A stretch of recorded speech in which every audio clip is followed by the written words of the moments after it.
Allô papy, t'as donné le numéro de ta carte bleue aux impôts pour qu'ils te remboursent un trop perçu. Bah papy, t'es victime d'un phishing là. Bah si. Et je te rappelle que toi, t'es pas imposable.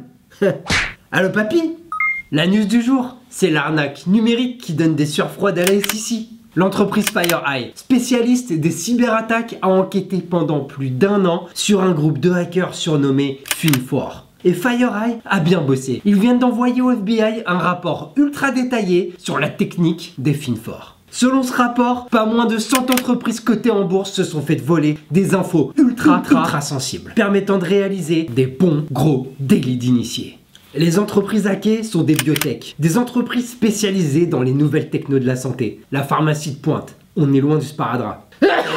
Et ces boîtes ont des cours de bourse très volatiles. Leurs cours varient en fonction des résultats de leurs études cliniques sur leurs recherches. Évidemment, quand les recherches sont concluantes, les résultats sont annoncés et les cours de bourse se mettent à flamber. Et des sociétés bien plus grosses peuvent se battre pour les racheter.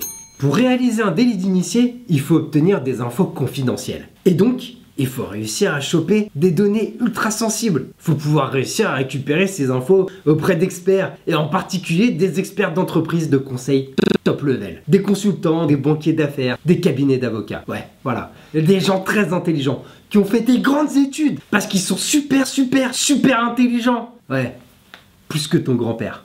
Et alors, la technique utilisée pour piéger ces génies? Un virus pirate caché? Des écoutes téléphoniques satellites? Bah non, Fin4, ils ont fait simple, vulgaire, élémentaire, complètement débile. Du phishing. Un putain de phishing, comme pour ton grand-père. 1. L'hameçon. Les hackers se sont procurés un document destiné à un organisme officiel, la SEC, le gendarme de la bourse US. 2. L'APA. Les hackers font un faux email qui ressemble au vrai de vrai. 3. La ligne. Ils envoient le mail à nos grosses têtes, bien faites, qui coûtent bien cher. 4. Sa mort. Les grosses têtes ouvrent le mail, le lisent, cliquent sur le lien, répondent au questionnaire et laissent leur login et mot de passe. Bravo. 5. La patience. Les hackers récupèrent les infos données gracieusement et commencent à espionner nos grosses têtes. Lecture de leurs emails, des dossiers échangés, ceux où ils parlent des résultats des tests cliniques ou ceux qui parlent des rachats en égo. 6. L'achat. Discrètement, les hackers prennent les positions qui conviennent sur le marché. 7. Action. Les biotech annoncent officiellement leurs résultats. Les cours de bourse se mettent à bouger et nos hackers sont tranquilles, toujours bien orientés.